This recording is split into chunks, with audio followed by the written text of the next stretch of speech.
వి gold trusted gold buyers మీరు తాకట్టు పెట్టిన బంగారాన్ని విడిపించి ఈ రోజు ఉన్న మార్కెట్ ధరకు కొనబడను.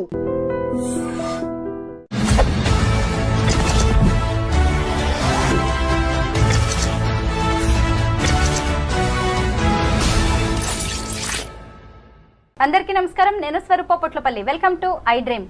డొనాల్డ్ ట్రంప్ అమెరికా అధ్యక్షుడిగా రెండోసారి బాధ్యతలు చేపట్టిన తర్వాత తీసుకుంటున్న నిర్ణయాలు విదేశీయుల్లో గుబులు రేపుతున్నాయి. ప్రస్తుతం నాతో పాటు American studies expert Kannaganti Ramesh గారు ఉన్నారు. ఆయనతో మాట్లాడి వీసాలకు సంబంధించిన అనేక అప్డేట్స్ తెలుసుకుందాం. నమస్తే రమేష్ గారు. నమస్తే అండి. అనుకున్నట్టే అవుతోందండి. ఇంకా ట్రంప్ వచ్చాడంటే ఖచ్చితంగా వీసాల మీద అనేక రకాలైన డెసిషన్స్ తీసుకుంటారు అని అందరూ అనుకుంటూనే ఉన్నారు. ముఖ్యంగా H1B వీసాల మీద లాటరీ సిస్టమ్ ను బ్యాన్ చేయబోతున్నారు, ముఖ్యంగా రద్దు చేయబోతున్నారు అనే వార్తలు వస్తున్నాయి. మీ దగ్గర దీనికి సంబంధించి ఏమి ఇన్ఫర్మేషన్ ఉంది? H1B లాటరీ సిస్టమ్ ని రద్దు చేయటం అనేది ఇప్పుడు జరగదు. Please be relaxed. కానీ there are 2 schools of thought. ఒక స్కూల్ ఆఫ్ థాట్ ఏమని చెప్తుందంటే, మెరిట్, అమెరికా అంటేనే merit based economy, meritorious talented highly skilled పీపుల్కి ఇవ్వాల్సిన H1B వర్క్ పర్మిట్ని మీరు అదేదో ఒక జోదం లాగా లాటరీ వేసి ఆ లాటరీలో ఎవరిది చిట్టు వస్తే వాళ్ళని తీసుకొని వాళ్ళకి పంపించడం ఏంటి? ఎగ్జాంపుల్ అండి, హార్వర్డ్ యూనివర్సిటీలో చదువుకున్నాను నేను. ఎగ్జాంపుల్, నిజంగా నేను స్టాన్ఫోర్డ్ యూనివర్సిటీలో చదువుకున్నాను. నేను ఆర్టిఫిషియల్ ఇంటెలిజెన్స్ ప్రోగ్రామ్ మీద మొన్న 2024లో స్టాన్ఫోర్డ్ యూనివర్సిటీలో చదువుకొని వచ్చా. నేనే అమెరికాకి H1B కోసం అప్లై చేస్తున్నా. కానీ నా టైం అవ్వక నా చిట్టు పికప్ అవ్వకుండా ఎవరో అమెరికాలో ఒక చిన్న యూనివర్సిటీలో అడ్మిషన్ వచ్చిన వాళ్ళ లాటరీ సిస్టంలో అక్కడ చదువుకొని వచ్చిన అబ్బాయిది వర్క్ చేయడానికి ఆయన చిట్టు పికప్ అయింది అనుకోండి.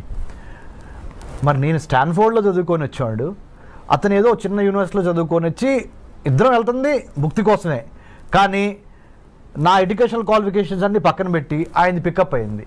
అంటే నా మెరిట్ అసలు టెస్ట్ కాకుండానే, నా మెరిట్ జడ్జిమెంట్కి రాకుండానే, దాని పరిగణలోకి తీసుకోకుండానే ఏదో లాటరీ వేసి లాటరీలో చిట్టిస్తే ఎంత పెయిన్గా ఉంటుంది మేడం. ఇది ఒక స్కూల్ ఆఫ్ థాట్, ఒక section of society argument. It should be on merit basis, not on the lottery chit pickup basis. Second rung of people ఏం చెబుతున్నారంటే, వర్ణాలు, వర్గాలు, తరతమ భేదాలు, ఉన్నోళ్ళు లేనోళ్ళు, ఇవన్నీ మాకు సంబంధం లేదు. చిట్ ఎవరికి వస్తే వాళ్ళకి కూడా వదిలిపోయాయి, ఈజీ అవుద్ది. మేము అప్పుడు ఫెయిర్గా ఉన్నట్టు ఉంటుంది, జడ్జిమెంట్గా ఉన్నట్టు ఉంటుంది. అంటే we're not being judgmental, we're very fair and transparent. Whoever chit gets picked up or lottery gets picked up, he or she will get the H1B permit. So ఇదే ఫెయిర్ మోడల్ అని కొంతమంది.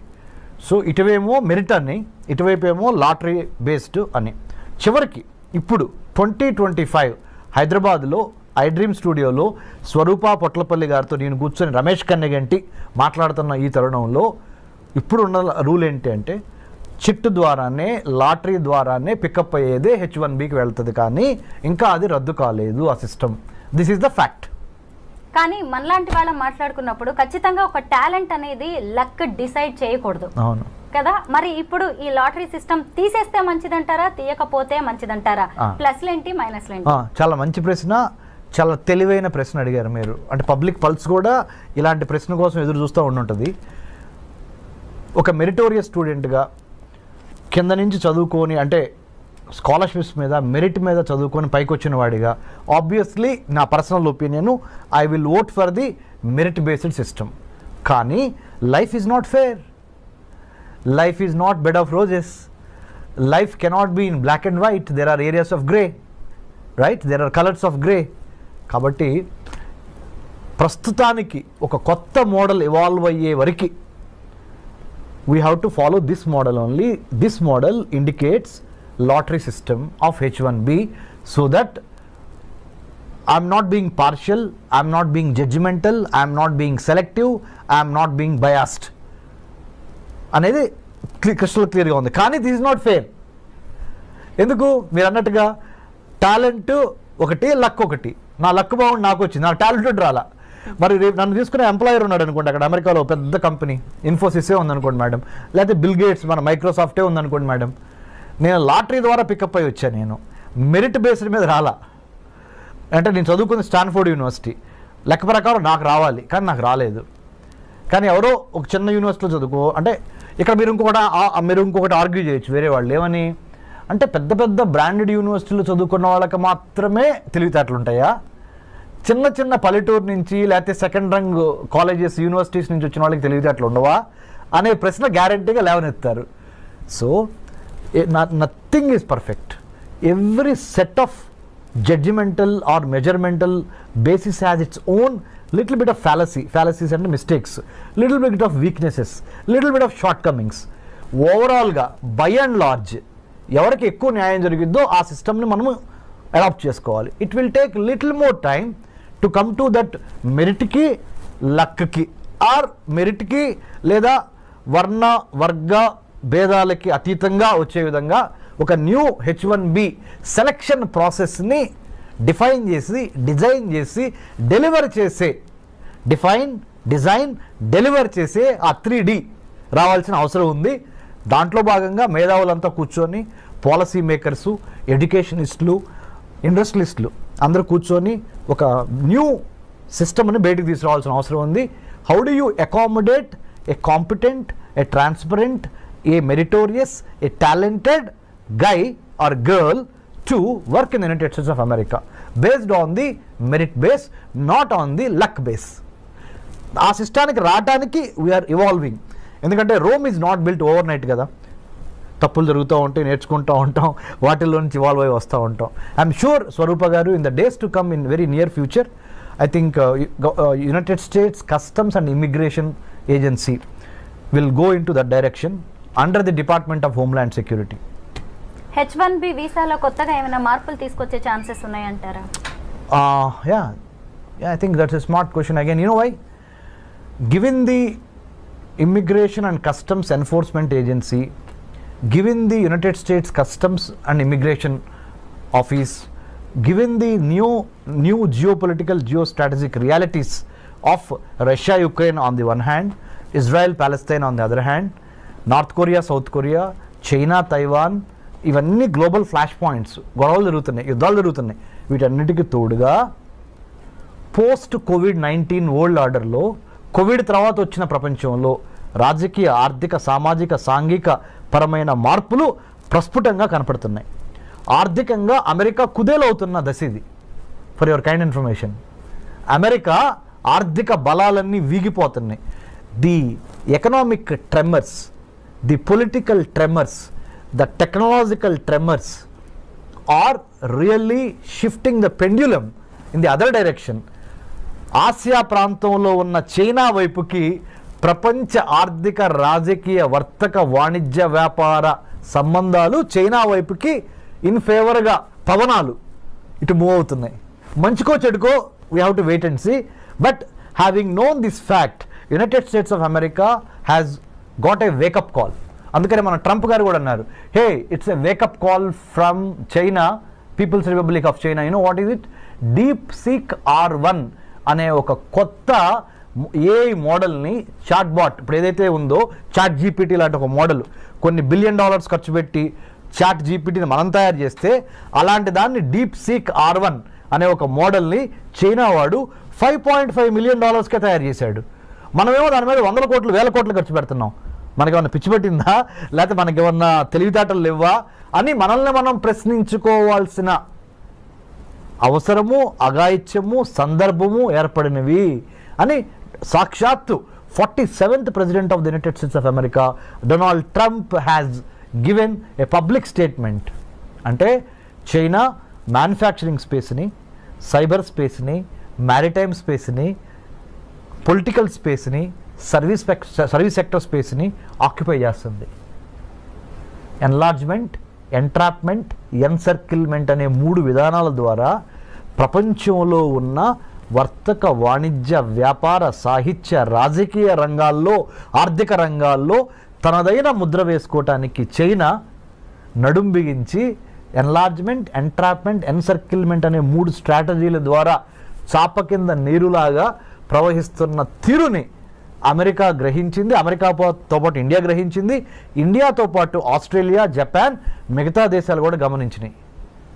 ఈ 4 దేశాల పేర్లు ఎందుకు ప్రస్ఫుటంగా ప్రస్తావించానంటే madam గారు, స్వరూప గారు, India, Australia, Japan, United states ఈ 4 కలిపి ఈ చైనాని ఎదుర్కోవటానికి క్వాడ్గా ఏర్పడింది. QUAD అంటే 4 చతురస్రాకారంలో ఈ 4 దేశాలు ఈ చైనా ఎదుర్కోవటం కోసం ఇందాక మీకు చెప్పాను spaces, manufacturing space, cyber space, maritime space, service sector space and political space, వీటిని కాపాడుకోవాలి దీని నుంచి, చైనా నుంచి అని ఈ 4 దేశాలు జతగట్టినాయి.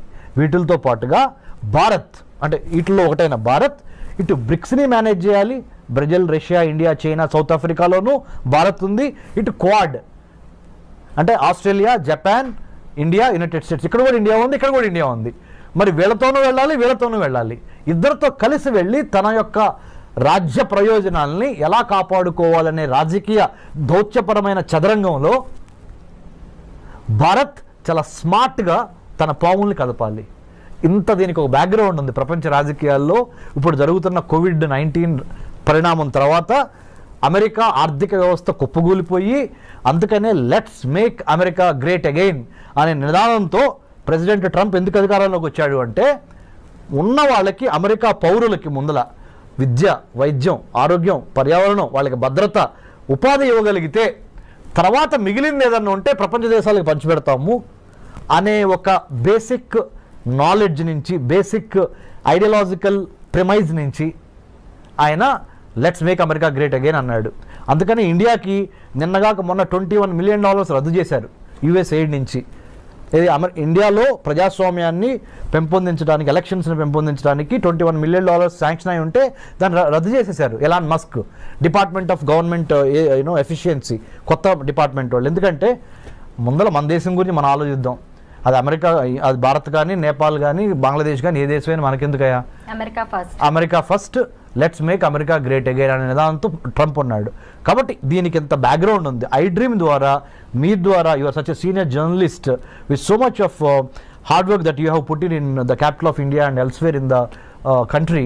So my humble appeal to I dream viewers is, అర్థం చేసుకోండి, అమెరికా యొక్క ఆర్థిక వ్యవస్థ పరిస్థితి బాగోలేదు. చైనా చాలా తెలివిగా, చాలా స్పీడ్గా, చాలా సర్ప్రైజ్ ఎలిమెంట్స్తో అమెరికాని కొట్టడానికి ఆర్థికంగా, రాజకీయంగా, సాంకేతిక పరంగా ప్రతి అంశంలోనూ, ప్రతి డిపార్ట్మెంట్లోనూ అమెరికాని శాసించే విధంగా చైనా ఎదుగుతున్నది.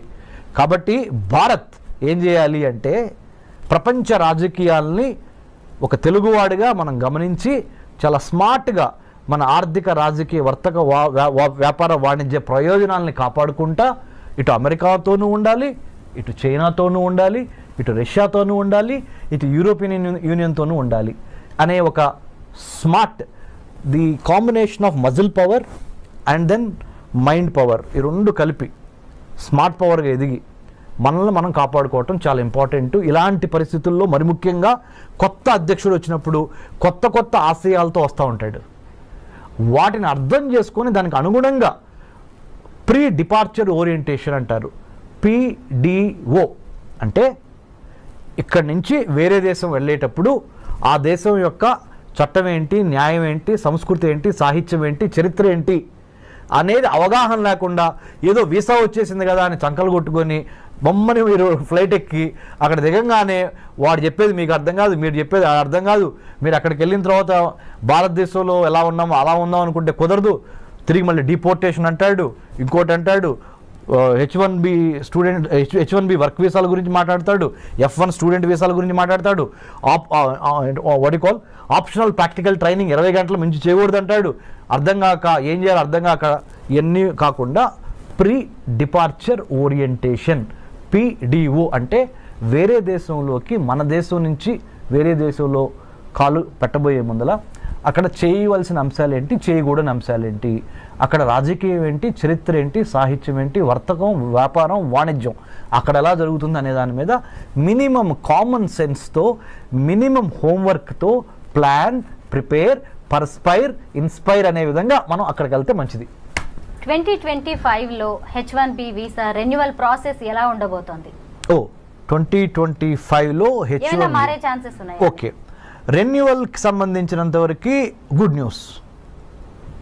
మంచి ప్రశ్న అగైన్. ఎందుకు చెప్పనా, ఇప్పుడు వరకు 2024 maximum 2023,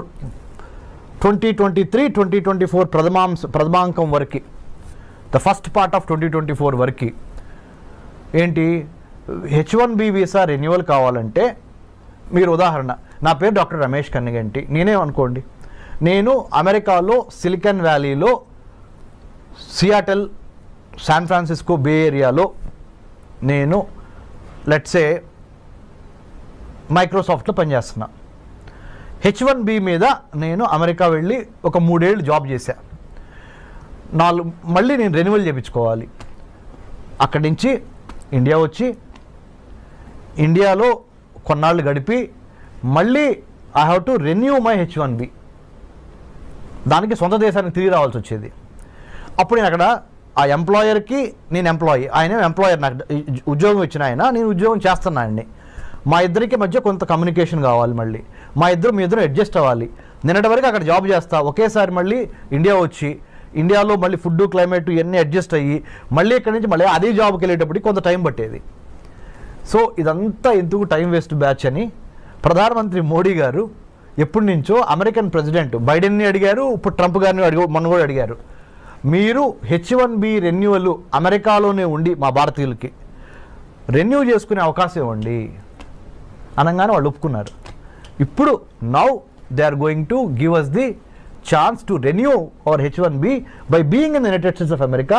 you don't need to come back to India.